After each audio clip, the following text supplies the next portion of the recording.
pemiliknya. Siapa yang memiliki jiwa kita? Allah Subhanahu wa taala. Siapa yang boleh melindungi jiwa kita? Allah Subhanahu wa taala.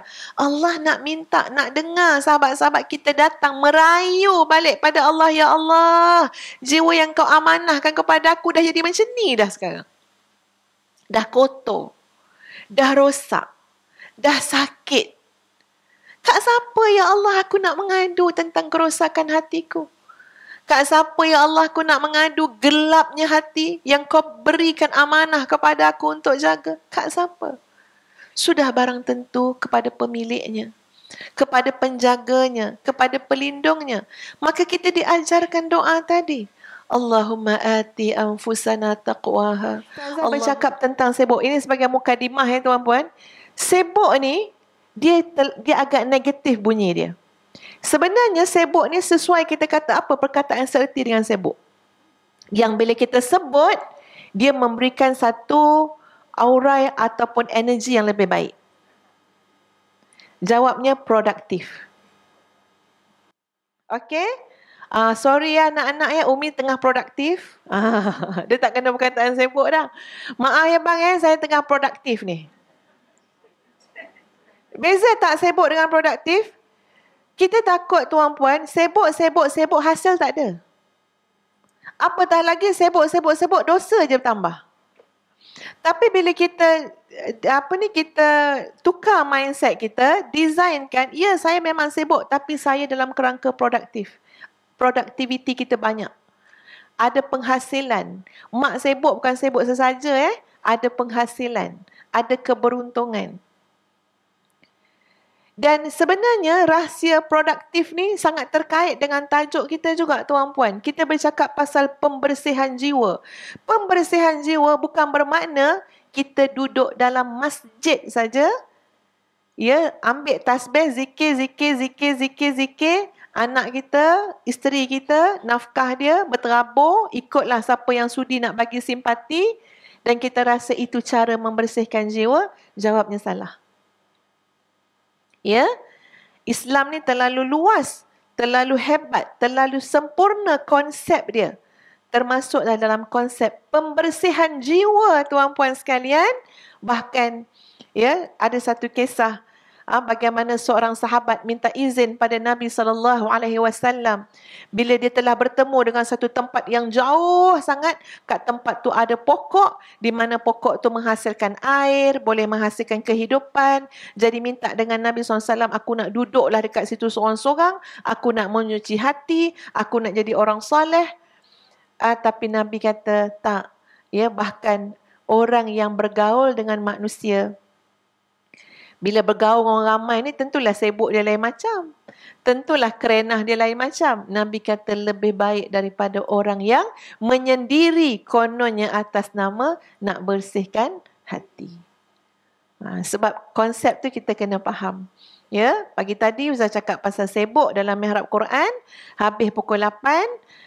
Lepas tu pukul 8 pagi, sibukkan lagi diri, buat mesyuarat sebab hari ni ada akikah cucu ustazah yang sulung. Hari ni hari ke-7 cucu ustazah. Jadi mesyuarat ni semuanya on the spot je. Ya, baru nak cari. Mana nak cari apa? Buayan. Buayan akikah tu nak bagi lawas. Semua pagi ni. Lepas tu dah siapkan baby sekejap. Dah bersihkan baby. So, ustazah pula bersiap-siap nak datang ke sini. Lepas ni kan boleh bayanglah ya. Fikir pula ni macam mana ni nak buat majlis ni, majlis akikah cucu.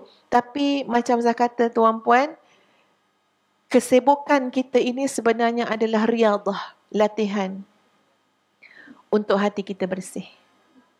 Bagaimana cara dia? InsyaAllah main sama-sama kita belajar dalam kesempatan yang ada. InsyaAllah biiznillah. Semoga Allah menunjukkan, memberikan taufik dan hidayah kepada kita semua. Tajuk kita tuan-puan adalah pembersihan jiwa untuk meraih redha Allah Subhanahu wa ta'ala. Kita ni ada iliman-iliman dalam diri kita. Yang nampak sekarang ni apa dia? Cuba tengok orang sebelah-sebelah. Nampak tak hidung dia, mulut dia? Itu apa yang kita nampak tu? Fizikal dia. Fizikal dia, ya. Pandang orang sebelah baru perasan, tua dah kak kak. Dulu sebelum PKP lain, baru perasan. Itu memang realiti fizikal. Sekarang puan-puan ada yang duduk bawah, ada yang duduk atas kan? InsyaAllah, lagi 10 tahun yang duduk bawah pun duduk atas. Betul tak kak? Semua first class nanti ni. Ya? Memang sampai nanti tu. Itu cerita fizikal. Cerita fizikal. Siapa berambat hidup dengan fizikal lelah. Semata-mata berambat dengan proses fizikal lelah ya tuan-puan. Sebab kok macam mana pun kita nak menahan yang namanya tua, tak dapat nak tahan pun. Sebab itu adalah sunnatullah. Boleh beza tak orang umur 60 dengan umur 25? Walaupun kita kata yang 60 tu lagi lawa daripada yang 25. Tapi boleh beza tak siapa tua siapa muda? Boleh. Ada sesuatu di sebalik-sebalik tu yang memberi isyarat usia kita. Orang umur 25 bangun daripada bersila macam mana? Lepas ni sekarang. Dia boleh lompat tu tuan-puan. Dia boleh melompat. Kita nak bangun ni sekarang ni, daripada bersila ni sekarang ni, ada yang, jangan usik. Kebas. Jangan tersentuh kan. Usap sakit kan. Saya tahulah benda tu. Itu tanda apa? Datang bawa buku lain, nak bawa buku lain, tu tanda apa? Tua. Banyak bendanya. Ya, jadi tua tu package. Kalau hanya melihat kepada unsur fizikal, kita berlawan dengan sesuatu yang memang Allah Subhanahu Wa Taala jadikan dan ciptakan, dia akan lusuh, dia akan rosak, dia akan lelah, dia akan tua. Jadi bukan di situ tumpuan hidup kita, sahabat-sahabat semua. Sebab ujung jatuhnya, memang kita akan dikebumikan di dalam tanah. Itu untuk jasad.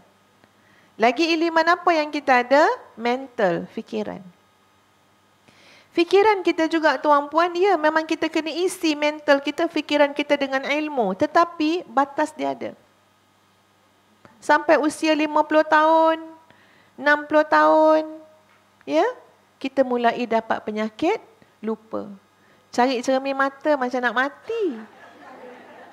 Siap marah-marah, anak-anak cucu dengar kat ujung-ujung je suara nenek marah, ya, mak marah-marah. Sekali bila tanya, cari apa nek? Cermin mata. Cermin mata kat mana? Atas kepala. Punya kan? Betul tak kita macam tu? Ya. Ustazah dulu pernah tuan-puan, ustazah anak rapat-rapat.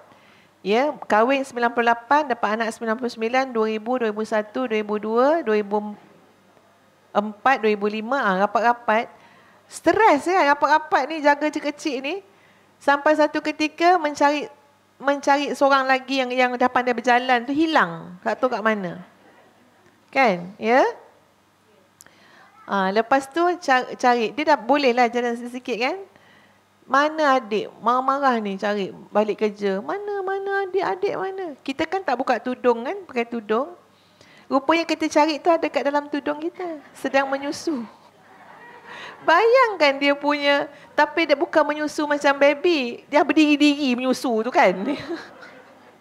Jadi kita ni duduk tengok handphone ke apa. Tiba-tiba rasa mana anak kita Suruh cari-cari. Yang abang ni nampak kaki adik ni. Dia punya pelupa, Masya Allah. Tuan-puan pernah tak fikir lain, cakap lain? Suruh balik sekolah, cakap suruh balik hospital. Ustazah pernah naik kapal terbang dengan anak-anak. Nak cepat, nak laju ni, transit sekejap je. Nak suruh anak naik kapal terbang. Kita terfikirlah masa yang sama, kapal terbang tu sejuk. Kata anak cepat-cepat masuk peti ais. Cakap lain. Fikir lain. Berceracak benda perkiraan ni. Itu tanda apa? Usia. Itu mental kita. Tapi ada sesuatu sahabat-sahabat para muslimat yang menjadi keutamaan kepada orang-orang yang bijaksana. Apa dia? Roh, jiwa. Alam jiwa tidak dibatasi oleh apa? Oleh dinding, oleh batu, oleh sempadan daerah, tak. Alam jiwa ni terlalu luas, masya-Allah. Subhanallah. Kalau fizikal ada dinding, tak boleh pergi dah, terantuk kita. Tapi alam jiwa boleh menembussi, masya-Allah, bahkan lapisan-lapisan langit. Masya-Allah, tabarakallah. Maka berilah tumpuan kepada tazkiyatun nafsi, pembersihan jiwa. Saya nak tanya tuan puan sekalian, nak bersih baju ada tak kedai yang bersih baju? Apa nama kedai dia? Dobi. Nak bersihkan muka, kok banyak sel-sel kulit mati lah apa segala. Ada tak tempat kita boleh pergi? Kat tempat tu kita hantarlah muka kita tu. Nanti disentalnya lah muka tu. Kan? Apa nama tempat tu? Boleh jadi spa, boleh jadi klinik. Betul kan? Untuk tu. Kalau mental, tak pandai, tak bijak, kat mana nak hantar? Hantar sekolah. Ya, hantar sekolah, bagi bijak sikit. Disekolahkan semula. Tetapi sahabat-sahabat sekalian, untuk jiwa, untuk hati, kat kedai mana nak dibersihkan? Kat hospital mana? Kat jabatan mana, tuan-puan? Andai ada kat Damansara ni, ada ustazah, ada satu pusat tu. Dia boleh bersihkan hati kita. Jom kita pergi ramai-ramai, tak payah dengan ceramah. Lebih baik kita pergi pusat. Kalau pusat tu mendakwa, dia boleh untuk bersihkan jiwa dan hati kita. Tempat dia tak ada, tuan-puan. Tak ada satu tempat yang khusus untuk itu. Andai kata ada, boleh bayar, kita akan cari duit untuk bayar. Kenapa? Kita tahu betapa pentingnya untuk memiliki hati yang bersih. Tapi tak ada. Caranya adalah dengan belajar. Caranya adalah dengan memohon pertolongan Allah Subhanahu wa taala. Sebab kita nak membersihkan satu anggota yang kita tidak nampak. Tak nampak. Jangan kata orang tak tahu hati kita. Kita pun selalu keliru dengan hati kita. Kita pun tak jelas dengan keadaan hati kita. Tak ada siapa yang boleh confirm kat sini hatinya bersih ataupun tidak, kotor ataupun tidak, setara mana likat kehitaman dalam hati, kita tak tahu. Sebab ini adalah benda yang tidak nampak. Kalau sesukar itulah tentang pembersihan jiwa, maka jalan yang pertama adalah al-isti'anah billah, minta tolonglah dengan Allah Subhanahu wa taala. Cara minta tolong ni macam mana, tuan-puan? Berdoa, merintih, merayu, merengek, munajat, supaya Allah bantu mengurniakan kita hati yang bersih. Bagaimana doanya, sahabat-sahabat sekalian? Antara yang ustazah boleh kongsikan adalah doa yang berbunyi. Ini doa bersih hati ya, tuan-puan ya.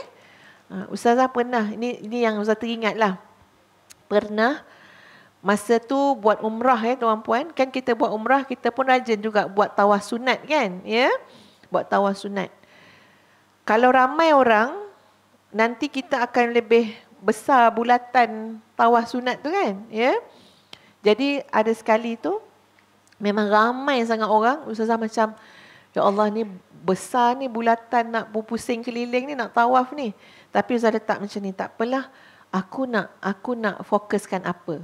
Ya, supaya kita tak terasa sangat, tak cepat lalai kan, nak menumpu 7 pusingan tu dengan khusyuk. Okey, apa aku nak fokus? Jadi waktu itulah, ni Ustazah ingat pengalaman Ustazah, Ustazah ingat aku nak fokus pada hati, pada jiwa. Jadi 7 pusing keliling tu, tuan-puan sekalian, memang tak bercampur yang lain dah. Fokus dia apa dia? Nak merayu pada Allah, nak merengek pada Allah, nak merintih pada Allah tentang jiwa. Jadi pusingan yang pertama, kedua, ketiga itu, tuan-puan sekalian, diperbanyakkan doa. Allahumma ati anfusana taqwaha. Kalau untuk seorang, kita boleh baca Allahumma ati nafsi taqwaha. Allahumma zakkiha wa anta khairu man zakkaha anta waliyuha wa maulaha. Cuba ulang. Allahumma lagi. Allahumma lagi. Ya. Yeah. Allahumma sama-sama.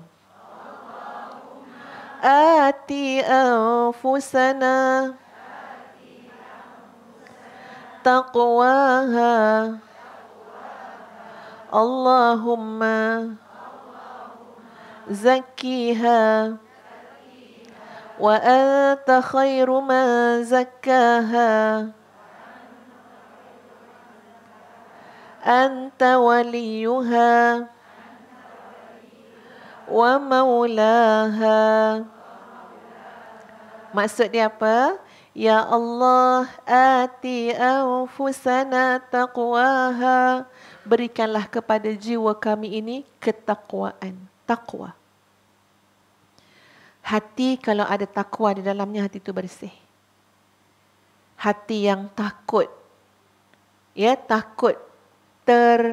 Takut dengan, maksudnya takwaha ni hati yang takut, sahabat-sahabat. Takut terjebak kepada perkara yang salah.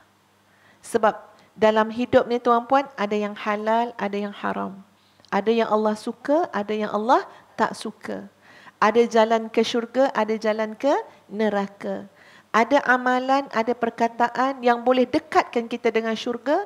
Dan ada perkataan, ada amalan yang boleh dekatkan kita, jerumuskan kita ke dalam neraka. Hati yang bertakwa rasa takut. Takut tuan-puan. Masya Allah, hebat sangat hati bertakwa ya. Tengok zaman, ya zaman salafus salih dulu tuan-puan sekalian. Bagaimana ada seorang wanita.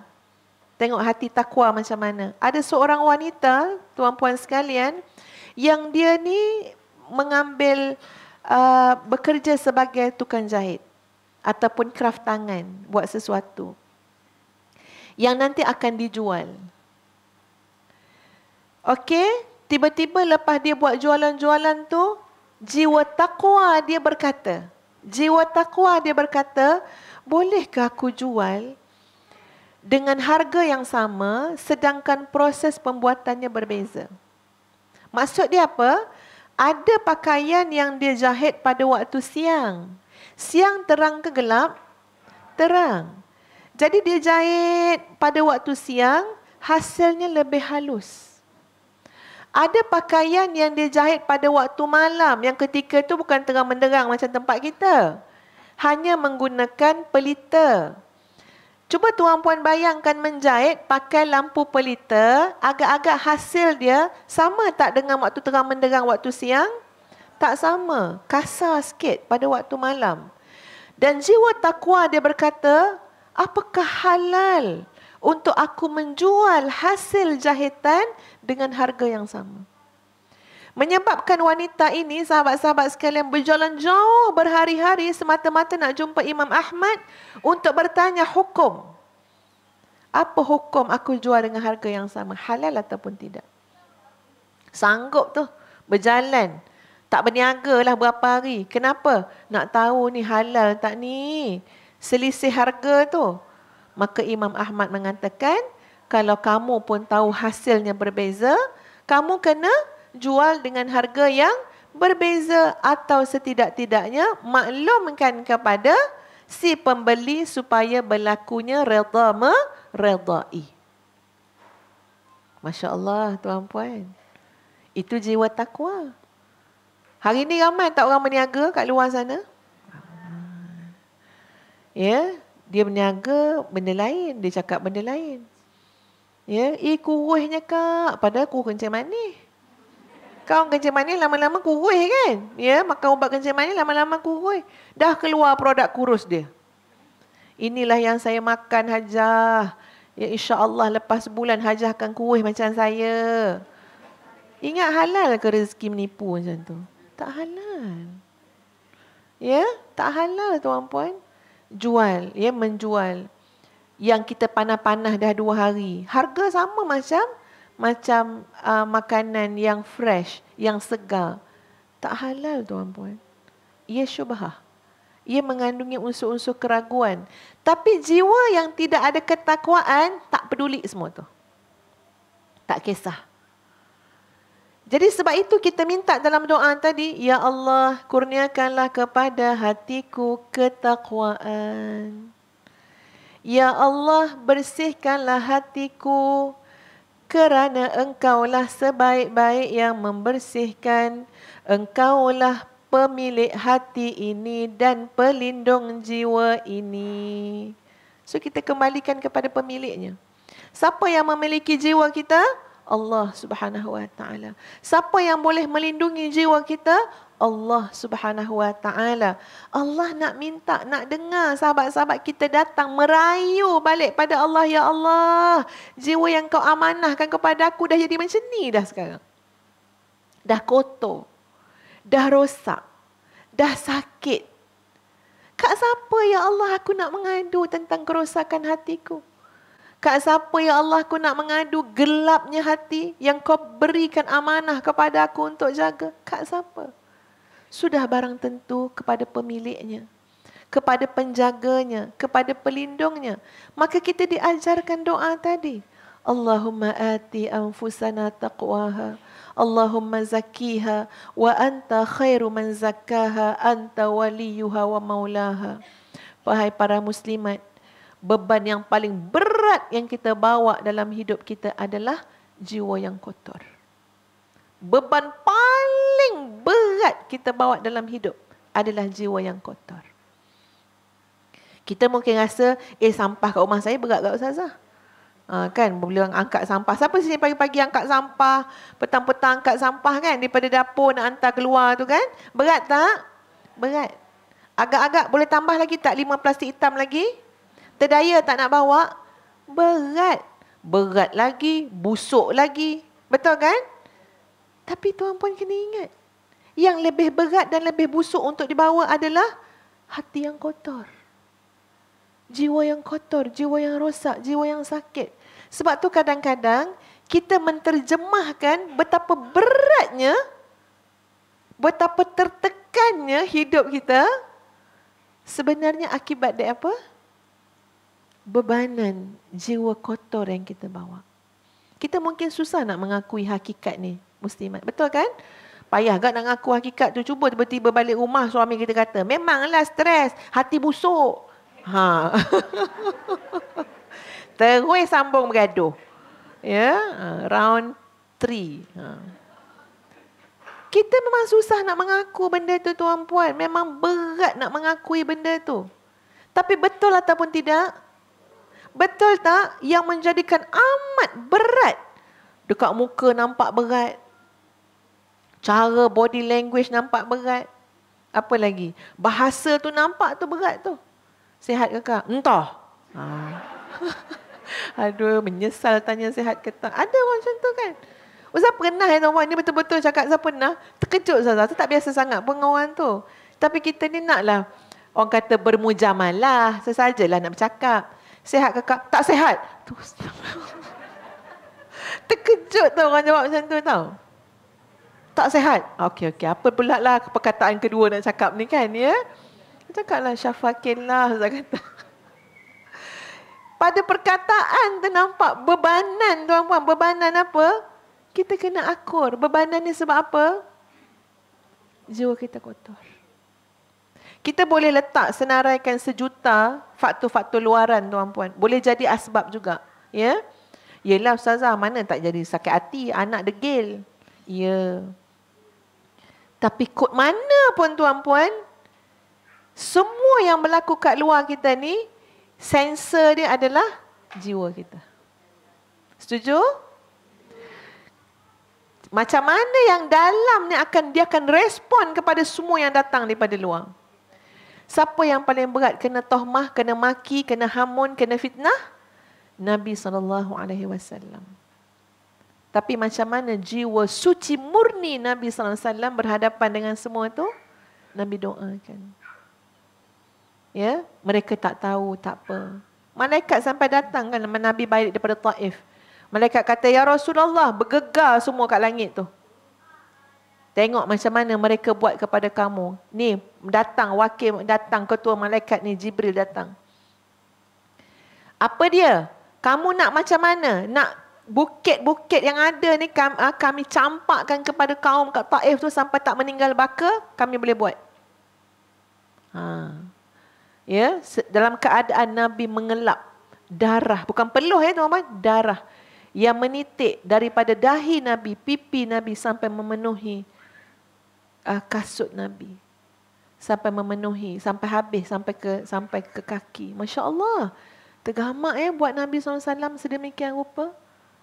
Kalau kita bercakap pasal sakit hati, stres, tension, cuba rasa tempat tu. Pergi ceramah, baling duduk orang batu. Elok-elok lawa-lawa, habis bertumpuk-tumpuk merah. Kena dekat darah. Agak-agak nak datang lagi? Tak. Jangan kata datang lagi, melintas pun tak nak. Siap package dengan doa sekali. Punya baiknya penceramah tu kan. Sakit hati, siap dengan doa. Tak apa, nanti tahulah dia. Allah akan ajar dia orang cukup-cukup. Paling tak doa macam tu. Tapi Nabi kata apa? Tidak. Mereka tak beriman, tapi aku berharap daripada keturunan mereka akan beriman kepada Allah dan Rasul. Mereka orang yang tak tahu. Senang kan Nabi kata apa? Mereka tak tahu. Mereka tak tahu. Dah tahu biasa ikutlah tu. Itu satu ayat yang paling sejuk tuan-puan. Kalau kita nak hati bersih, kita kata apa? Tak apalah, dia tak tahu. Padahal kita tahu, dia tahu kan. Senang macam tu. Tak apalah, tak tahu. Ni balik ke rumah kan, tengok tak bersidai kain, padahal kita tolong basuh tadi. Tu anak dara tengah cuti tu. Ya, tak bersidai. Bukan dia tak bersidai, dia pun tak bangun tidur. Masya Allah. Menguji kesabaran tak?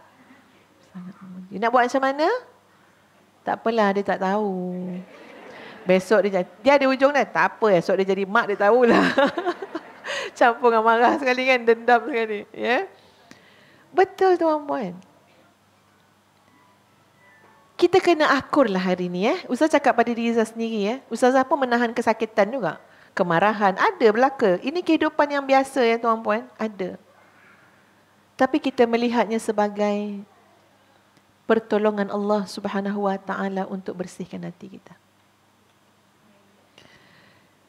Sebab tuan-puan, benda kalau tak rosak, kalau tak kotor, kalau tak sakit, dia kalau kena sesuatu, dia tak akan ada reaksi yang menyakitkan. Ya, contoh kan, tangan ni elok-elok ni tak ada luka, tak ada apa, ambillah limau nipis ni, tenyeh-tenyehlah kat sini, insya-Allah makin licin tangan ustazah. Betul tak? Makin licin insya-Allah. Dan itu memang petua tuan-puan. Ini nak cerita petua orang Arab Ustazah duduk Arab lama kan. Petua orang Arab nak bagi licin kulit, madu dengan lemon. Madu dengan lemon tu, dia bukan setakat licin kulit, itu macam satu cara waxing orang Arab. Untuk licinkan waxing orang Arab ya. Nanti kulit akan licin, Masya Allah. Tapi cuba tuan-puan bayangkan kalau kat sini luka, ambil limau nipis, tenyeh kat sini. Tak buat pun dah terasa, ya Allah, pedihnya. Sebab dia terkena tempat yang sakit. Kemarahan kita, kelukaan kita, kesakitan kita, tekanan kita, kepedihan kita. Macam-macam kan istilah kita guna. Hati saya pedih, hati saya luka, hati saya sakit. Apa lagi yang selalu guna? Hati saya stres, hati saya tawa, hati. Masya Allah, macam-macam perasa ada. Itu kerana terkena dekat tempat yang sakit. Apa yang sakit? Jiwa, hati. Ketika mana dia tidak terkena pada tempat yang sakit, ya, maka insya-Allah baik-baik saja. Ya, tapi realitinya masih sakit ya. Ustaz pun tak tahu macam mana yang baik-baik saja tu. Sebab realitinya selalu terkena tu rasa luka, rasa sakit, rasa pedih, rasa geram, rasa stres, dan memang ada kesakitan dekat dalam yang memerlukan untuk kita membersihkannya. Tadi yang pertama macam cara nak bersihkan, al-isti'anah billah, minta tolonglah dengan Allah Subhanahu Wa Taala, pemilik kepada jiwa ini. Tuan-puan, okey, satu saya nak mencelah ya. Tuan-puan, kalau orang bagi nasihat, rasa tak sakit hati kadang-kadang? Ada yang kata tak, ada yang angguk kata, ada yang kata ya. Ya. Dia kaedah ni macam ni ya tuan-puan.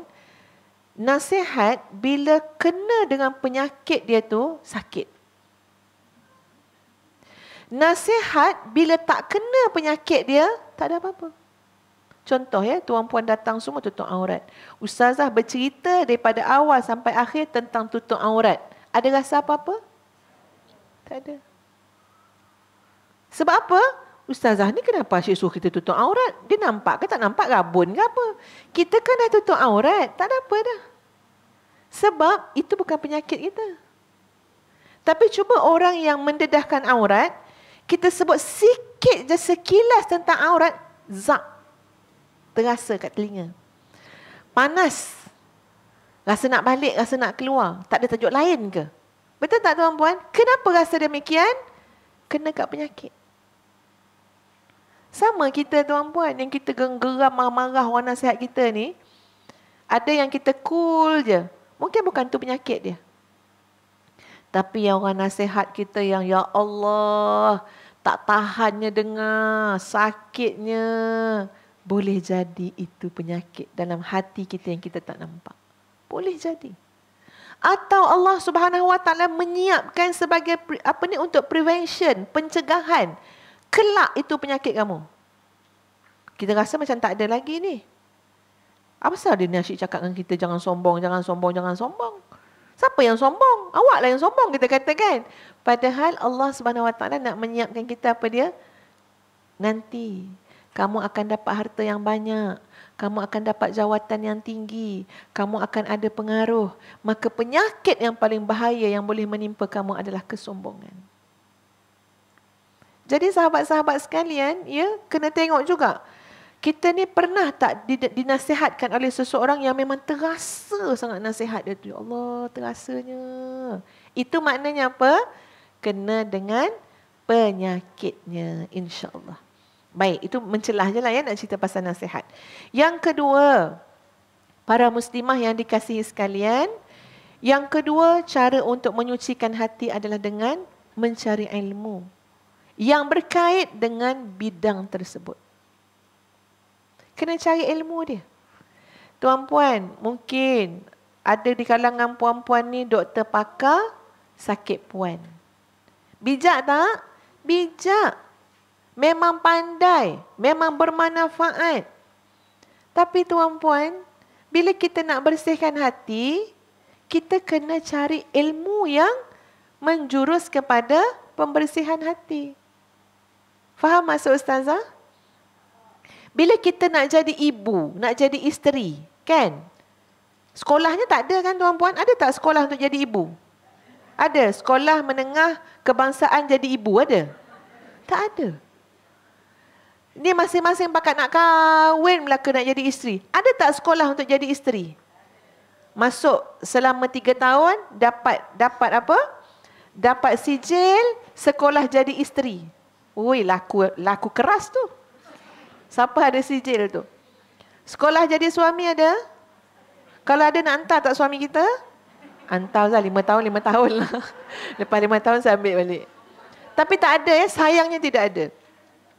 Tak ada pun sekolah tu. Nak bagi tahu tuan-puan, setiap bidang ni ada pengkhususan dia. Dan memang tak ada sekolah yang memang menjurus kepada apa? Nak bersih hati, nak apa hati. Kecuali carilah ilmu tu yang ada. Di mana-mana insya-Allah, tapi kita kena cari ilmu dia.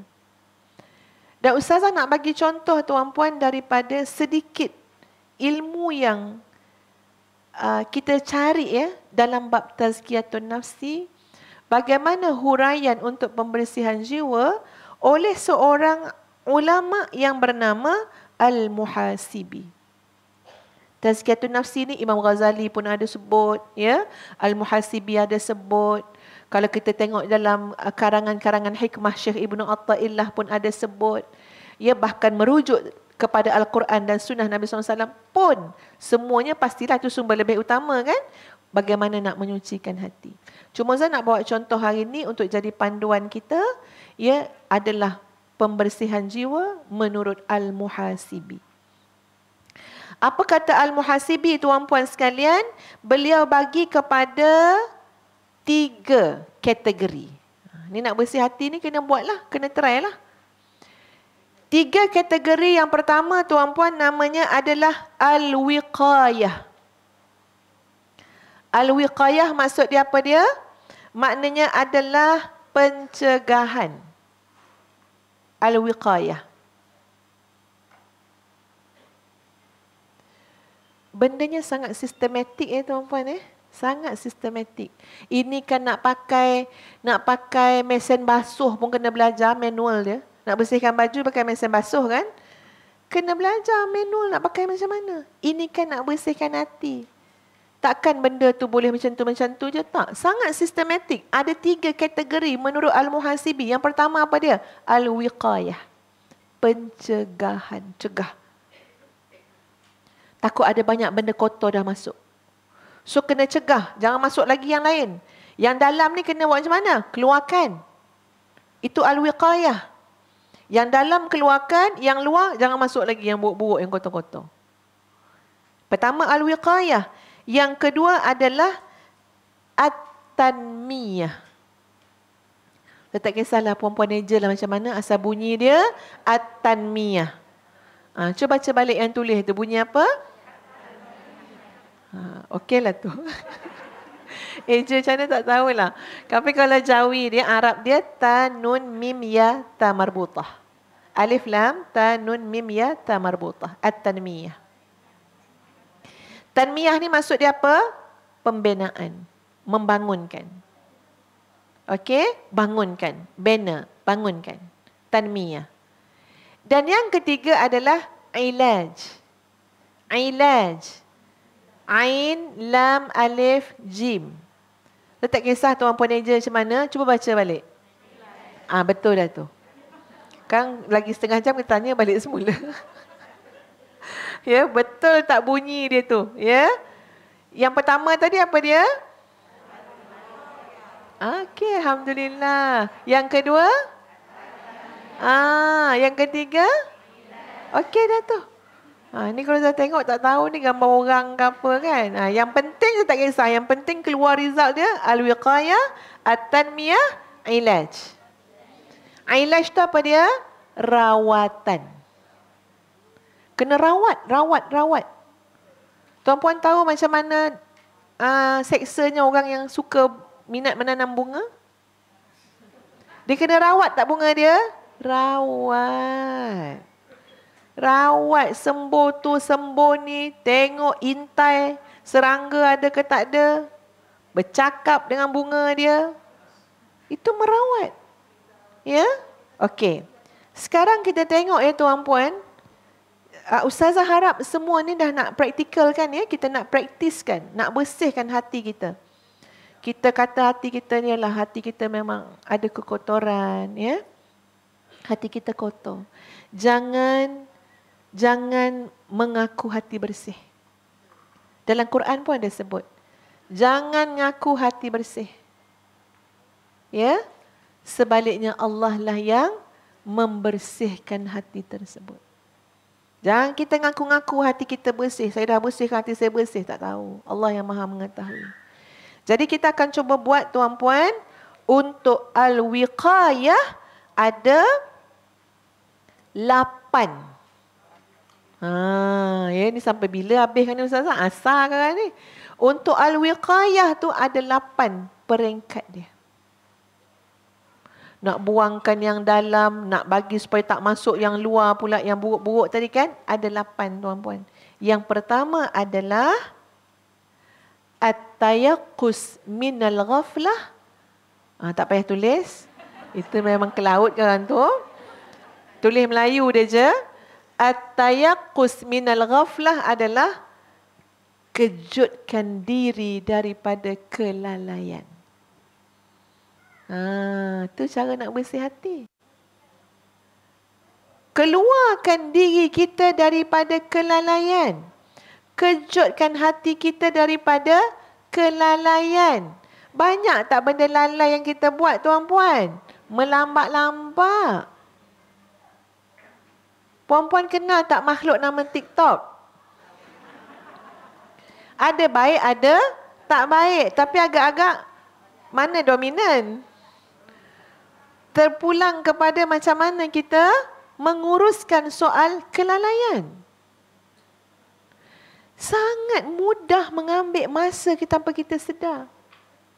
Jangan orang muda, acik-acik pun. Itulah ustazah tengok dia menari 4 orang atas. Sedap menengok galik, tengok sama je. Itu sejam kan tu.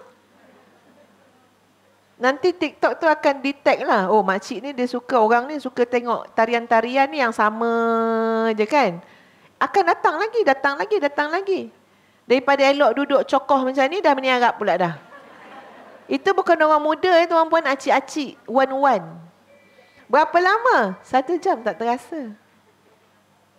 Tapi cuba baca Quran 1 jam. Hari ni baca Quran 1 jam, 1 minggu tak baca dah. Sebab apa? Dah cover yang 1 jam semalam.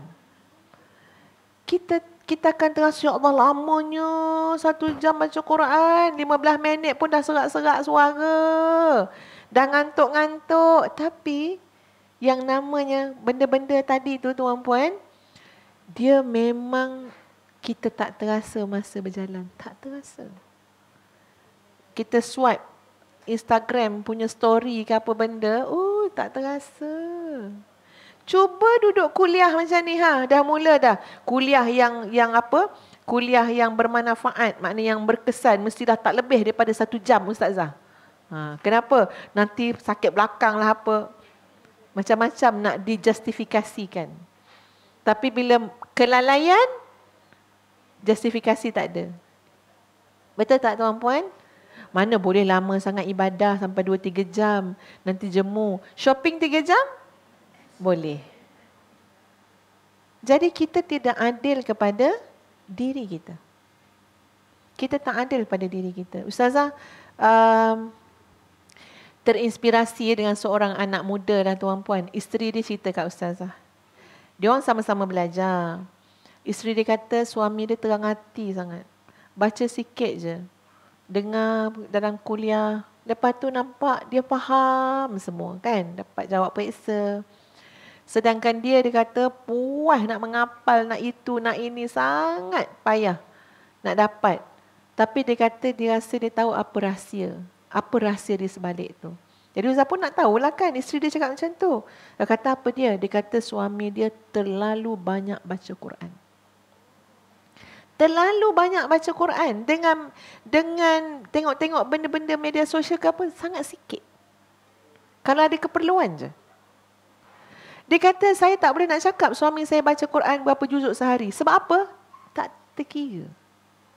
Dia baca Quran sambil berjalan. Dia baca Quran masa dia duduk. Dia baca Quran masa dia dah penat baca buku. Dia baca Quran masa dia bawa kereta. Dia baca Quran masa dia menunggu. Isteri masuk kedai ke apa. Dia baca Quran hafalan yang dia ingat dia baca, dia ulang. Dan dia baca Quran dalam keadaan melihat mushaf juga. Dia tidur malam, baca Quran. Dia bangun tidur, baca Quran. Dan yang menggerakkan dia untuk bangun awal pun sebab dia nak baca Quran. Ustaz dengar tu tuan-puan, ya Allah. Sesiapa yang Allah dah pilih untuk Allah berikan Quran sedemikian rupa pada dia. Masya Allah, Masya Allah. Allah inginkan kebaikan untuk dia. Kita tengok, kita ni dipilihkan untuk apa? Ada je masa kita menengok benda-benda tak apa-apa kan. Heran juga ni, kenapa aku asyik terpilih je. Asyik terpilih je benda-benda macam tu. Tapi baca surah Al-Mu'min malam tak terpilih pula. Baca surah Al-Kahfi hari Jumaat tak terpilih. Kok terpilih pun baca separuh tak habis. Semua tiap minggu baca tak habis. Terpilih yang tu je. Cuba kita tanya, kenapa aku terpilih macam tu je, sipi-sipi je. Betul tak tuan-puan? Sesuatu. Kejutkan diri kita daripada kelalaian. Mati dah dekat. Umur makin lanjut. Berbekallah, wa tazawwadu fa inna khairaz zadi taqwa. Baik, yang kedua. Ini bawah jadual al-wiqayah ya. Saya tak kisah tuan puan buatlah macam mana rupa jadual tu. Yang penting duduk bawah al-wiqayah. Yang kedua adalah at-taubah. Maksud dia, nak bersihkan diri tuan-puan, taubat pada Allah Subhanahu Wa Taala. Sebenarnya Ustaz percaya dan yakin sangat pada peringkat ini, kita semua kena banyak berzikir. Sama ada la ilaha illa anta subhanaka inni kuntu minaz zalimin ataupun Allahumma anta rabbi la ilaha illa anta khalaqtani wa ana abduka wa ana ala ahdika wa wa'dika mastata' a'udzu bika min syarri ma sana' abu'u laka bi ni'matika alayya wa abu'u bi dhanbi faghfirli fa innahu la yaghfiru dhunuba illa anta. Inilah zikir, ubat yang diri kita perlukan. Cuci, bersih. Kekotoran yang ada kat dalam kena dibersihkan dengan jalan taubat.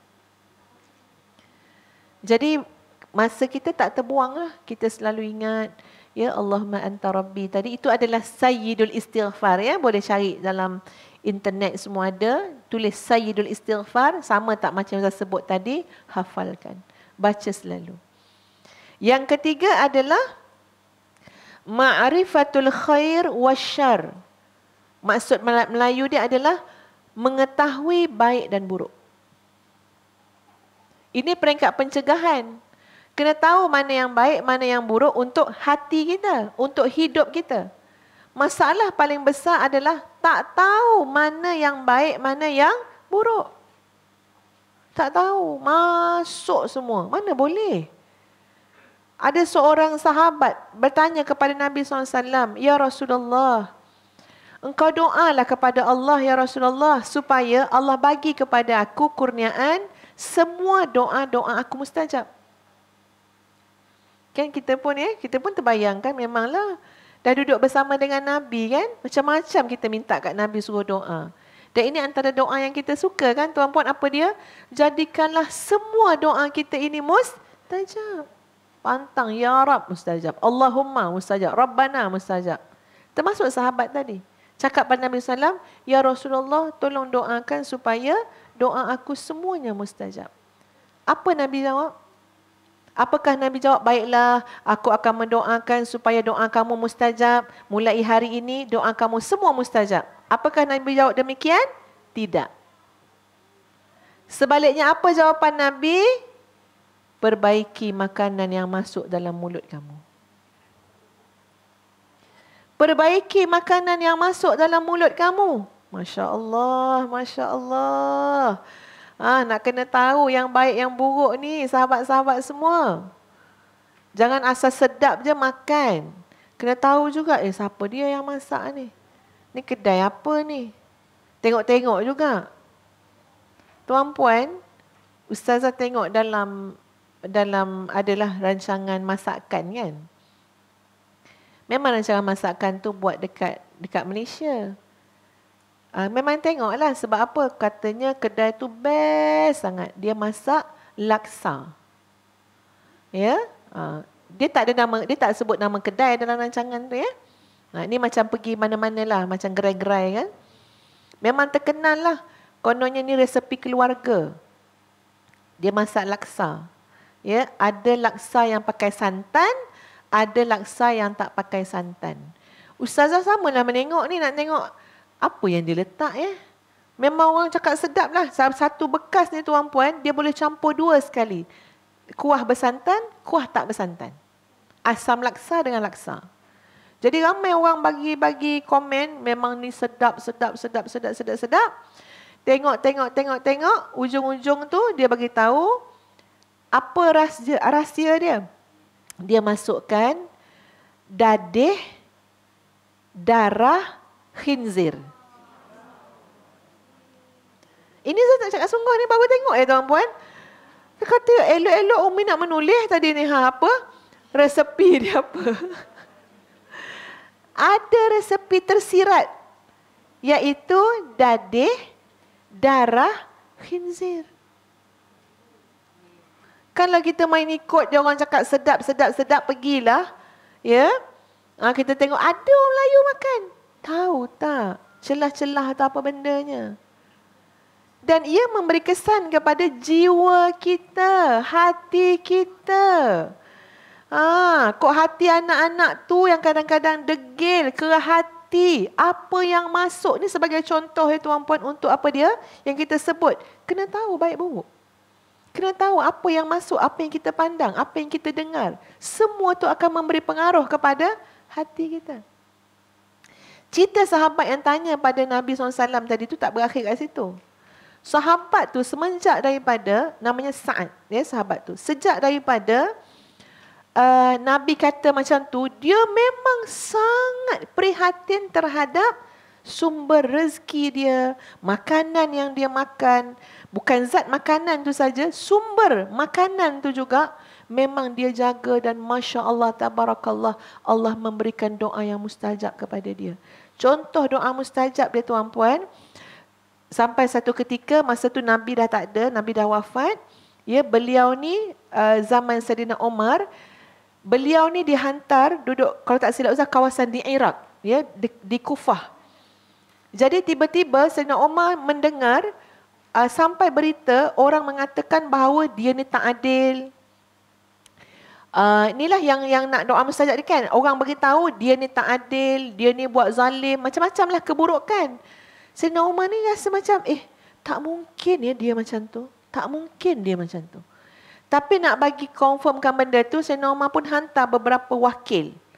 Pergi cek sikit, apa yang dah berlaku sebenarnya. Maka adalah sahabat yang dihantar untuk pergi ke sana, ke Kufah macam tu. Lalu sahabat tu pun tanyalah dekat masjid-masjid yang dia pergi tu tentang sahabat tadi, Sa'ad tadi. Jadi ramai, semua orang kata baik, adil, ya seorang laki-laki soleh, sahabat yang sangat baik. Cuma bila sampai kat satu tempat, bertemu dengan seorang yang berkata dia zalim. Dia tak pergi pun peperangan, jihad. Bahkan dia tidak memberi sama rata pun, ya, semua bahagian-bahagian hak orang lain. Ada seorang tu je. Sudah jumpa dah. Siapa ni ramai-ramai tu kan, ya, yang tak suka ni. Jadi Sa'ad ni dah bercakap dengan dia kan, apa masalah kamu ini semua. Tapi laki-laki ni tetap menyebarkan fitnah tersebut. Sehingga Sa'ad berdoa macam ni, ya Allah, kau panjangkanlah usia dia. Tengok doa Sa'ad ni. Ya Allah, kau panjangkanlah usia dia dan jebakkanlah dia ke dalam fitnah. Dan panjangkanlah usianya dalam kemiskinan.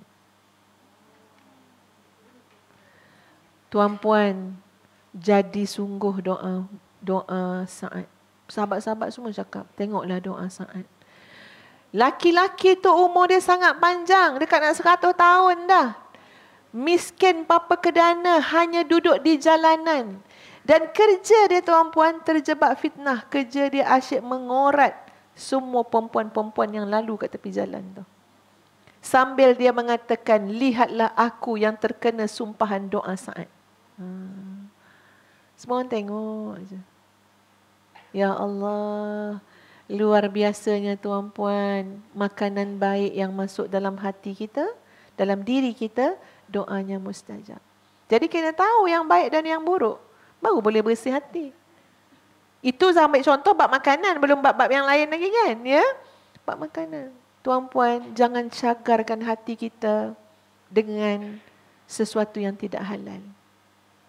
Duit rasuah mana halal? Duit penipuan mana halal? Kan? Sumber-sumber tu, rezeki tu. Takkan kita cagarkan hati kita demi kesenangan sementara. Oh, sebab aku nak kaya. Sebab aku nak selesa. Ingat, cagaran dia apa dia? Jiwa kita. Hati kita. Yang kita nak bawa kembali kepada Allah Subhanahu wa ta'ala yang disebut dalam Quran. Hari yang tak ada guna dah anak-anak harta benda kamu. Illa man atallaha biqalbin salim. Kecuali yang datang kepada Allah dengan hati yang sejahtera.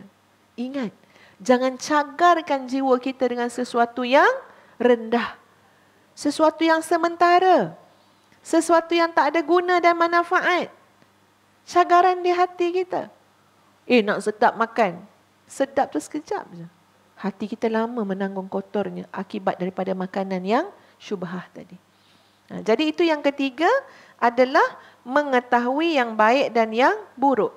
Yang keempat, al-muraqabah. Al-muraqabah maksud dia apa dia? Sentiasa rasa diri diawasi oleh Allah Subhanahu wa ta'ala. Sentiasa rasa diri diawasi. Kena banyak zikir. Ya, baru kita akan terasa diri kita diawasi oleh Allah Subhanahu wa ta'ala. Allah melihat, Allah mendengar, Allah mengetahui semua yang ada dalam hati kita. Ya, di mana-mana, sama ada pada pandangan orang ramai ke tak ada orang ke, kita terasa bahawa Allah memerhatikan kita. Orang yang nilai muraqabah dia tinggi, itu mencegah daripada hati dia kotor. Dan boleh menyebabkan kekotorannya juga dapat dibersihkan. Kena selalu rasalah Allah melihat aku, Allah mendengar aku. Ya. Yang kelima, al-muhasabah. Selalu menghitung diri, hisap. Antara benda kita nak hisap tuan-puan, bekalan dan bebanan. Okey, bekalan dan bebanan. Harta yang tuan-puan ada sekarang statusnya bekalan ke bebanan? Simpan je, kumpul je. Alhaakumut takatsur, alhaakumut takatsur. Kerja dia ngumpul je. Sampai bila berhenti? Hatta zurtumul maqabir. Ada suami tegur, berapa lemari dah kain tudung ni? Ya, kain baju pun dah masuk lemari dia dah. Almari kita, almari kita, almari dia, almari kita juga. Tapi tak makan saman. Beli lagi, kumpul lagi. Kita pernah tak tuan-puan beli kerongsang, beli tudung yang sama dengan yang kita beli 2 tahun lepas? Sebab apa? Dah terlupa. Dek banyaknya, tahu tu, ya Allah dah beli dah. Itu perangai kita lah tu. Memang alhaakumut takatsur hatta zurtumul maqabir. Sampai masuk kubur. Agak-agak semua yang kita ada tu bekalan ke bebanan? Kalau kita mati jadi bekal ke jadi beban? Beban. Dihisap oleh Allah. Kamu dapat dari mana? Kamu buat macam mana? Kamu gunakan untuk apa? Dah jadi beban. Tapi orang yang bersedekah, yang menguruskan hidup dia dengan baik, harta dia bekalan ke bebanan? Bekalan. Jumpa balik akhirat nanti. Inilah yang kamu infakkan hari itu. Kat mana? Tak ingat dah, tak ingat. Memang tak ingat dah kitanya. Tapi Allah tidak pernah mensia-siakan amalan kita. Sama ada kita ingat ataupun tidak ingat. Tak ingatlah, tak ingatlah. Tapi Allah tidak pernah mensia-siakan. Semua dalam catatan. Iya. Masa tu dekat surah Ad-Duha. Lalu tabung tu depan kamu. Lalu kali pertama boleh lagi masuk. Kali kedua lalu. Apa sahaja lalu depan aku je ni? Orang belakang lah pula. Tapi tak apalah. Masuk lagi. Allah tulis, Allah catat. Orang yang mencari tabung nak keluar. Kenapa tabung tak ada? Ada orang, mujur tabung tak lalu hari ni. Eloklah tu AJK lupa. Ada orang cari. Mana tabungnya Kak Leha? Saya nak masukkan duit. Kita mungkin lupa tuan-puan. Allah lupa tak? Tidak. La ta'khudhu sinatun wala naum. Akhirat besok, semua pakat keluar duit tabung. Masa ni lah tabung kena lalu. Ni time tabung nak lalu, waktu ni lah. Ya. Tuan-puan, maka itu akan jadi bekalan. Bekalan kita. Kita dah lupa RM50 tu. Akhirat besok jumpa balik. Dan bukan dengan nilai RM50. Entah dah bercambah 700 kali ganda. Atau dah lebih tuan-puan. Masya Allah, tabarakallah. Fikirkanlah hidup kita sekarang ini. Muhasabah kan? Bekalan atau bebanan. Yang kita kumpul-kumpul ni bekalan atau bebanan? Apa keputusan dia lepas fikir? Bebanan. Ya Allah. Saya pernah ceritakan tuan-puan, ada seorang ibu tu meninggal dunia. Ya, anak dia kata, Masya Allah, bila susun pakaian mak. Kan kita kalau meninggal, ramai orang nak susun tu pakaian kita. Masa kita hidup tak ada buka kan almari kita kan? Berebut kan. Ustaz bukan tak ada dengan cerita ya. Jenazah masih ada lagi. Ni satu kes kan. Jenazah masih ada lagi. Ipar duai buka dah almari. Tak ramai pun buat kerja tu. Seorang dua je. Tapi dah boleh cakap dah. Ada baju batik dulu. Yang pernah si mati kata nak bagi dia. Belum ke bumi lah jenazah. Tuan-puan, jangan lupa macam mana orang yang nak urus barang-barang kita besok ni bila kita mati ni. Takut terkejut tengok bil. Ya Allah.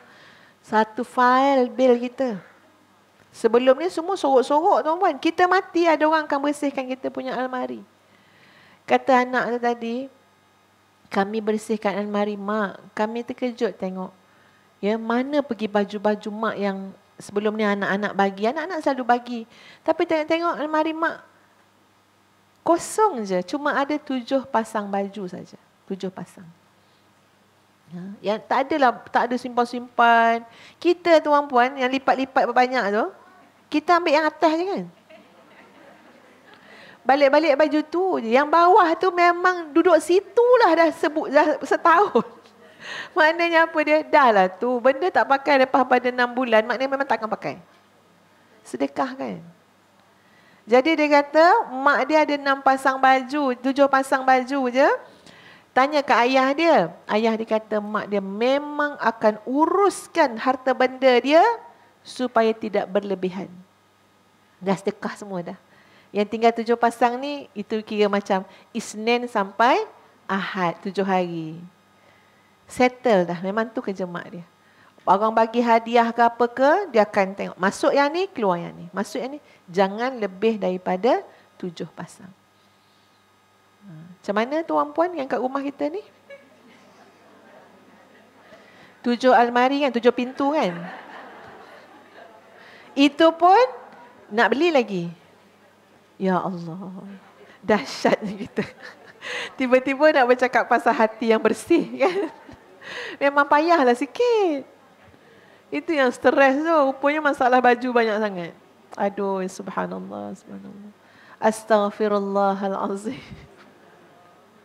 Macam-macam koleksi kita tuan-puan, ya Allah. Itu yang berat hati tu, beban banyak sangat. Beban kat rumah tu banyak. Masya Allah. Ada tuan-puan, ada kisah lah. Kisah orang yang meletakkan beban kat hati kan. Ini cerita-cerita orang-orang tasawuf dululah. 2 orang yang bersahabat belajar tentang menyucikan hati kan. So kita faham menyucikan hati ni kena zuhud kan. Biasa macam tu kan orang cakap zuhud. Tapi kita kena faham makna zuhud tu. Jadi satu hari salah seorang daripada sahabat ni Allah uji dia dengan kesenangan. Ya, duduk kat rumah yang besar. Ada harta yang banyak. Ya. Jadi kawan dia yang seorang yang belajar dengan dia ni rasa benda tu dah menyalahi ilmu tasawuf yang mereka belajar. Mana boleh ada harta-harta ni kan. Sedangkan sepatutnya kita kalau nak hati bersih kena kekal ada selipar sepasang. Ada periuk satu nak masak. Macam itulah lebih kurang kan. Maknanya bendanya sangat terhad. Jadi satu hari sahabat yang ada selipar sepasang. Periuk belanga satu kan. Pakaian selai, 2 lai macam tu. Nak pergilah menasihatkan kawan dia yang kaya ni. Yang katanya dah duduk rumah besar, dah ada banyak harta. Jadi bila nak masuk tu tuan-puan, ya, jaga kat rumah tu, rumah besar ni, dia beritahu, okey, tinggallah selipar kat luar. Tinggallah barang-barang periuk ni kat luar. Sebab sahabat dia datang bawa kayu yang sangkut periuk. Nanti kan nak sangkut pula apa? Selipar kat situ. Jadi dia kata tak boleh tinggal kat luar, dia takut hilang, dia kata. Sebab dia cuma ada satu selipar je. Jadi dia bawa lah ke mana-mana kayu dia tu. Jadi bila sampai dekat sahabat dia yang kaya tu, dia cakap, mana boleh ada kekayaan macam ni? Mana boleh, semua dia cakap. Jadi sahabat tu pun bagi tahu. Sebenarnya mana yang jadi beban, mana yang jadi bekal. Ya, memang kau nampak aku ni ada kekayaan, tapi bukan aku punya pun. Aku sedar ini Allah punya. Hanya aku menjadi lalu lintas untuk sampai kepada orang lain. Kerana rahmatnya Allah kepada aku, sayangnya Allah pada aku, benda boleh terus bagi je kat orang miskin. Tapi Allah nak bagi melalui aku, dengan jalan melalui itu aku dapat pahala. Aku sedar benda tu. Sebab tu rumah aku ni boleh siapa-siapa je datang bermalam, orang musafir apa semua. Sebab apa? Bukan aku punya. Yang tu aku jaga.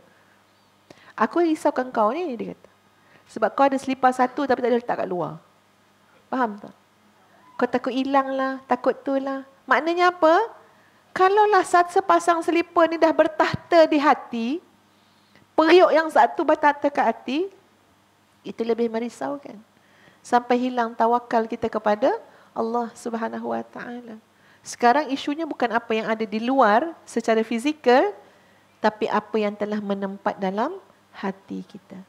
Sesuatu yang selain Allah yang menempat dalam hati kita akan jadi beban, bukan jadi bekal. Sebab tu jangan sayang ke harta sampai tak boleh sedekah. Jangan sayang dekat anak sampai tak bagi anak kita untuk berjuang Islam, jadi pendakwah, belajar. Tak naklah, jangan belajarlah, mak sayang sangatlah kat kamu, duduk rumah je lah. Ya, duit pun dah banyak, dah 7 keturunan tak habis. Macam tu pula sefer mak dia. Bagi dia belajar jauh-jauh, cari ilmu. Rindu tu ubat sendiri. Kan? Sebab apa? Sebab kita tahu, jangan letak yang selain Allah dalam hati kita. Nanti kita akan terasa bebanan tu. Bebanan tu memang terasa. Real lah kita akan terasa. Baik. Kembali kepada yang keberapa? Keenam adalah ma'rifah khida'in nafsi. Maksud dia mengetahui tipu daya nafsu. Nafsu ni banyak tipu daya dia. Tapi tipu daya dia sejagat. Sama je tuan-puan. Tuan-puan pernah tak bila nak beli apa-apa cakap kat suami, bang ni last. Pernah tak cakap macam tu? Bang last. Tahun ni last. Sebelum cakap kat suami, cakap kat diri sendiri dulu. Belilah, last ni last. Tahun ni last. Tahun depan pula kita beli. Boleh percaya tak last tu? Mula-mula nak, kalau kata beg tu nak beg kecil. Kenapa beg kecil? Senang bang. Ya, pergi mana-mana, tak payah bawa berat-berat. Kan? Okeylah, bolehlah beli beg kecil. Lepas tu? Kena beg besar. Nak pergi kuliah agama senang. Semua kena masuk kat dalam tu. Kitab apa segala. Lepas tu? Kena ada yang sedang. Sebab yang sedang ni muat-muat handphone, purse. Masya Allah. Ya. Kunci. Mana pernah ada perkataan enough untuk nafsu kita, tuan-puan? Tak ada perkataan cukup, kecuali dicukupkan dengan sifat qana'ah. Kalau tak pernah cukup. Kain tudung pernah tak cukup? Pernah tak? Dah beli dah ada 45 pasang, 45 helai, 45 pun tak cukup. Dah tinggi rebah dah. Kita susun tu, silap rebah. Kejap-kejap kan rebah. Kejap-kejap kan terburai kan. Tambah lagi.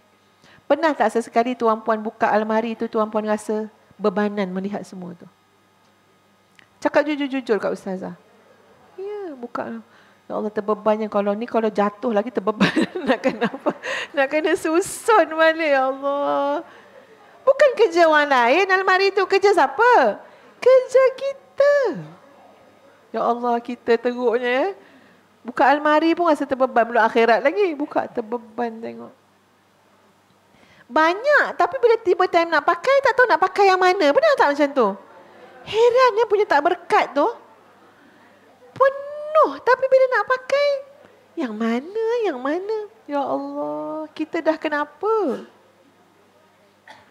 Balik ni muhasabah, buka almari, duduk depan almari tu. Itu lebih berguna berduduk atas jadah. Ya, muhasabah direct. Aku nak buat apa ni dengan almari aku ni? Ya Allah, terbebannya melihat banyaknya. Masya Allah. Betul tak tuan-puan? Jadi kita kena tahu, itulah tipu daya nafsu. Nafsu akan buat janji. Paling mudah buat janji. Last. Tak beli lagi dah. Tak apa, beli yang ni. Nanti yang kat rumah tu sedekah. Tu panggil nafsu. Sentiasa. Tak apa bang, kita sedekah. Kok ya pun nak sedekah. Takkan dipuja nafsu ni dengan setiap kali nak beli. Tu namanya memuja nafsu. Ya Allah, bukan senang tuan-puan. Nafsu ni memang kena ada orang garang. Kena ada orang garang monitor kita. Setuju tak? Ada tak orang garang yang boleh monitor tuan-puan? Carilah. Cari. Lepas tu kita pun marah kat dia kan. Ya? Ya Allah. Khida'un nafs. Tipu daya nafsu. Nafsu sangat.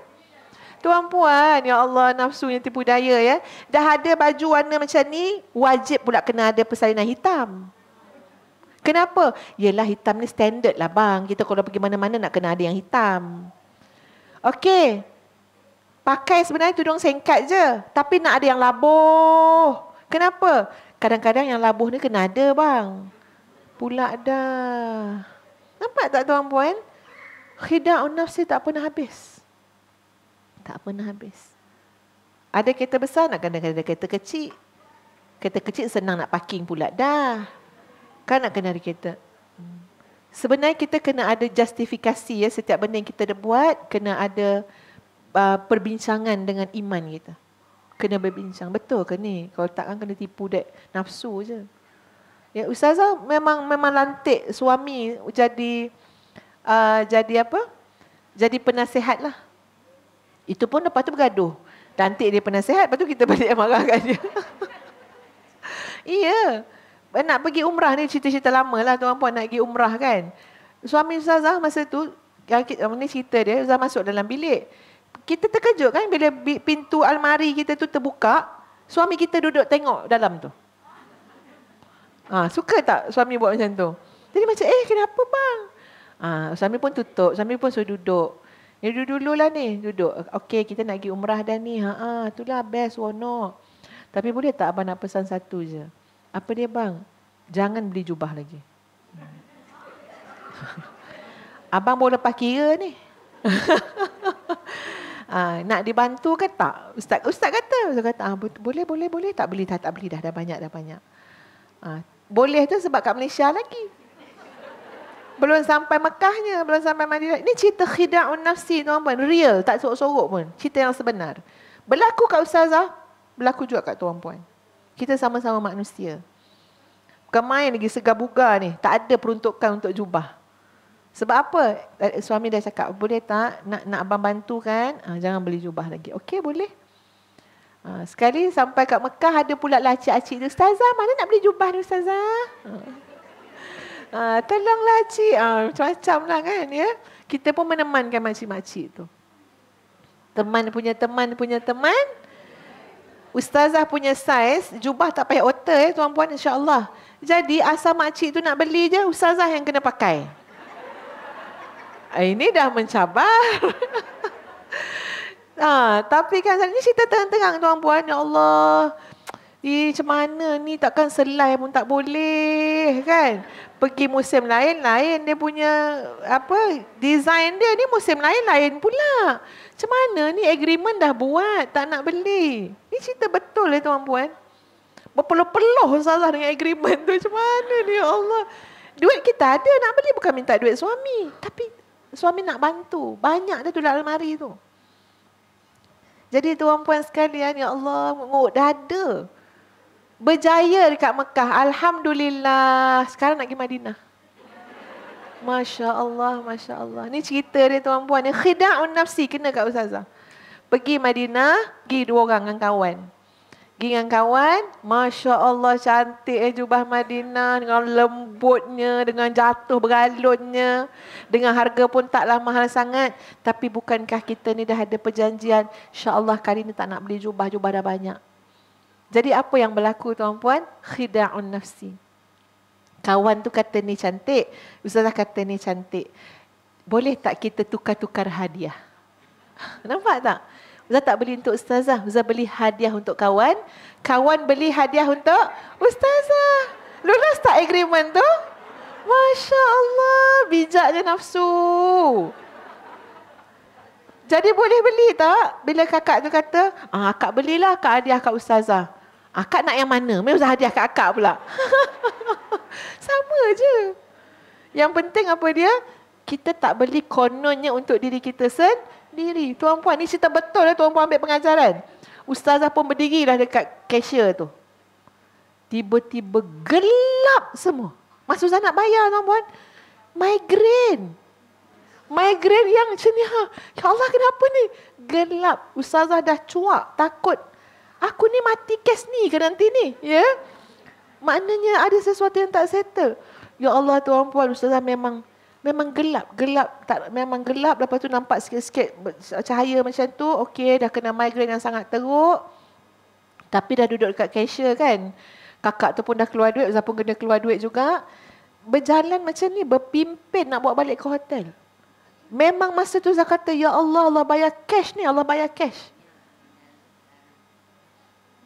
Sampai kat hotel, suami Ustazah ada kat situ. Suami Ustazah kata, kenapa jadi macam ni? Kan elok-elok keluar tadi. Keluar tadi elok-elok. Tak ada tanda orang nak sakit pun. Ustazah kata, Ustazah tahu sebab dia. Ustazah tahu sebab dia. Apa sebab dia? Ustaz katakan. Ustazah pun tunjuk. Lah, beli jubah ke? Saya kata, ya Allah. Sampai, bertipu helah, tipu daya. Nak beli yang dia hadiah kita hadiah dia. Sebenarnya kita tipu siapa? Macam tipu Allah kan? Jadi memang saya kata, ya Allah, tolonglah, ini memang Allah bayar cash. Ustaz pun kata, tak apalah, makanlah Panadol apa semua kan. Saya kata, minta maaf lah. Ustaz kata, bukan untuk dia semua ni. Ini untuk membantu. Supaya apa? Kita ada perkataan enough. Cukuplah, dah banyak dah. Kalau tak, duit ada kan? Beli dah kerja. Tapi tidak membantu jiwa kita. Cagaran dia kan jiwa kita. Memang kita akan bengang orang yang monitor sakit hati kan. Allah tu pun tak boleh. Tapi untuk kebaikan kita memang kena tuan-puan. Kena. Dapat kawan yang sahabat jenis must have ni berat tau. Ni cakap sungguh-sungguh ni. Bawa kawan berjalan. Must have ni must have. Berat. Biar dapat seorang. Tak payahlah, tak lawa pun. Hari tu dah ada dah, kan beli lagi. Elok kawan macam tu. Ya, ataupun kawan yang terus azan. Allah Akbar, Allah Akbar. Ya, jom kita keluar kedai ni. Iya. Kita menyampah buat kawan. Kerja dia, A'udzubillahiminasyaitanirrajim. A'udzubillahiminasyaitanirrajim. Aduh, lemah tu kawan macam ni. Tapi elok. Daripada kawan yang must have tu kan. Sudahnya 3 almari must have. Tuan-puan, khida'un nafsi. Tipu daya nafsu ni berat. Ya Allah ya Tuhan ya. Kita ni memang kena balik istighfar balik ni kan. Astaghfirullahalazim. Astaghfirullahalazim. Jangan perasaan kita baik. Kelemahan dan kekurangan kita sangat banyak. Ya, bersihkanlah jiwa kita. Itu yang keberapa tadi? 8, 6. Yang ketujuh, mujahadatun nafsi, kena berlawan. Mujahadatun nafsi maknanya kena lawan. Tak semua benda yang datang kita kena ikut. Perasaan kita tu kan kena lawan. Dan lawan ni lelah, penat sahabat-sahabat. Penat tau nak jadi baik ni. Penat nak mendidik hati ni, penat. Kita rasa geram, kita nak cakap macam-macam kan, tapi kita kena lawan. Tak boleh cakap. Sakit tak kat dalam tu? Kat dalam tu gelora, tak lepas. Macam mana cara ni nak buat ni? Lepaskan dengan banyak-banyak istighfar. Kita anggap macam ni kalau ustazah tuan-puan, kadang-kadang sakit hati kan, geram sangat. Memang terasa sakit dia tu. Memang kadang-kadang bila sakit tu, kita kadang sampai tubuh badan kita pun terasa. Rasa macam darah kurang mengalir kat otak. Rasa macam darah tu, kena pening-pening nak menahan sabar kan, menahan marah. Tapi kita anggap macam ni je. Ini untuk bersihkan dosa kita. Jalan untuk bersihkan dosa kita. Memang struggle lah. Ya, kadang-kadang balik rumah rasa nak marah dengan anak, kan? Geram. Benda tu sakit tak hati kita? Sakit. Menahan tu terasa tau, terasa bebanan. Kok darah tinggi naik, darah tinggi. Betul. Tapi inilah kita kata tak apalah. Allah nak bersihkan dosa kita. Allah nak bersihkan hati kita. Itu je lah. Dan yang ke-8 adalah as-sabru, sabar. As-sabru, sabar. 8 ni tuan-puan itu dalam kerangka al-wiqayah. Pencegahan. Belum bangun lagi. Baru cegah. Baru nak jaga, baru nak lindung. Belum membangun lagi. Membangun lain pula. Dan Ustaz tak share membangun kat sini, tak share ilaj kat sini sebab apa? Buat dulu al-wiqayah. Dah settle semua al-wiqayah, panggil suruhlah AJK surah Al-Duha beritahu kat ustazah. Ustazah, kita orang semua dah amal dah al-wiqayah, datang pula bincang at-tanmiyah. Baru sesuai. Kalau tak kita bagi-bagi, ustazah pun tak buat, kan tuan-puan pun tak buat. Kabura maqtan indallah an taqulu ma la taf'alun. Allah sangat marah kita cakap benda kita tak buat. Jadi 8 dalam al-wiqayah kita buat dulu. Apa yang pertama tadi tuan-puan? Kejutkan diri daripada kelalaian. Yang kedua, taubat. Yang ketiga, ambil tahu mana yang benar, mana yang salah, mana yang baik, mana yang buruk. Yang keempat, muraqabah, terasa diawasi oleh Allah. Yang kelima, al-muhasabah, selalu menghitung diri kita. Mana bekal, mana beban. Ya, banyak mana dosa yang kita buat, pahala dan sebagainya.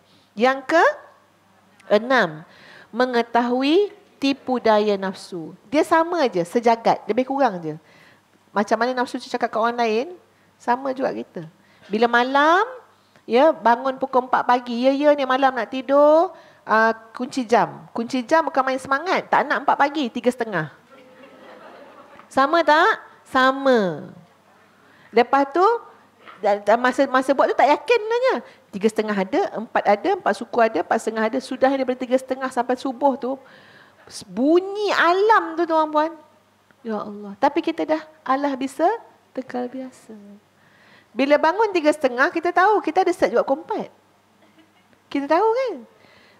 Bila bunyi pukul 4, kita tahu kita ada set juga pukul 4:30. Sebenarnya nak bangun pukul berapa? Sebenarnya nak bangun pukul berapa? Nampak tak nafsu ni kan? Ya Allah, liarnya dia. Kan senang mesyuarat dengan nafsu malam tu. Sebenarnya kau nak bangun pukul berapa? Cakap terang-terang. Satu je alam. Tak payah 3:30, 3:45, 4 suku. Sebab nanti kita tahu nafsu kita akan kata pukul 4:30 pun ada kunci juga. Pukul 5 pun ada. Yang ngelah dia apa? Pukul 6 suku. Itu dah nak apa? Itu dah dekat nak masuk subuh. Jadi, apa yang berlaku kat kita sama tuan-puan. Bila kita terjaga, kita kata terlalu awal, akhirnya dah terlalu lewat. Mula-mula menyesal, lama-lama dah kebiasaan. Kita dah hidup berapa lama dengan alam handphone kita? Tapi tahajud tak bagus pun. Tapi alam handphone tak pernah gagal berbunyi. Masya Allah, sama je khida'un nafsi. Ya, jadi kita dah tahu tu, kita kena tak boleh ni nafsu ni. Ada doa dia tuan-puan. Allahumma inni a'udzubika min syarri nafsi. Ya Allah, aku berlindung daripada kejahatan nafsu aku. Umar Al-Khattab tuan-puan, tengah bagi khutbah, tiba-tiba khutbah dia pendek. Biasa khutbah panjang. Umar Abdul Aziz, bukan Umar Al-Khattab, Umar Abdul Aziz. Tiba-tiba khutbahnya pendek. Jadi ada sahabat-sahabat yang bertanya, kenapa Khalifah biasanya khutbahnya panjang, tiba-tiba khutbah hari ini pendek? Apa jawab Sayyidina Umar Abdul Aziz? Aku memang mula-mula berceramah, berkhutbah tu untuk mengajak manusia ke jalan Allah. Tiba-tiba tengah-tengah aku berkhutbah, nafsu aku berkata, bukan main sedap khutbah engkau. Tengah-tengah aku khutbah tu, nafsu aku berkata, sedap betul khutbah engkau hari ni. Macam tu dah lebih kurang. Maka aku terus pendekkan khutbah aku sebab sudah tidak ada makna lagi. Khutbah itu sudah dipenuhi oleh kejahatan nafsu aku. Bayangkan tuan-puan. Sebab apa dah tak boleh dah? Apa maknanya, apa gunanya kita berdakwah, berkhutbah, berceramah kerana Allah. Kalau dah masuk cerita nak ujub, nak riak, tak payahlah, berhenti terus. Itu kata menurut Umar Abdul Aziz lah kan ya. Maknanya aku berhenti, aku betul-betulkan hati aku dulu. Tak boleh macam tu. Jadi tuan-puan, kena tengok, kena cek selalu hati. Dan yang terakhir apa dia? Yang kedua akhir, mujahadatun nafsi. Dan yang ke-8 adalah as-sabar. Maknanya tuan-puan, kita semua akan jadi produktif lepas ni. Boleh? Sibuk kan? Produktif. Cari ilmu. Cari ilmu. Dan semua ni adalah aktiviti kita ni nak buat ni. Kerja kita nak buat. Ya? untuk kita mendapatkan qalbun salim, hati yang sejahtera demi meraih redha Allah Subhanahu Wa Taala. Ustazah berhenti setakat ini tuan-puan sekalian, ya.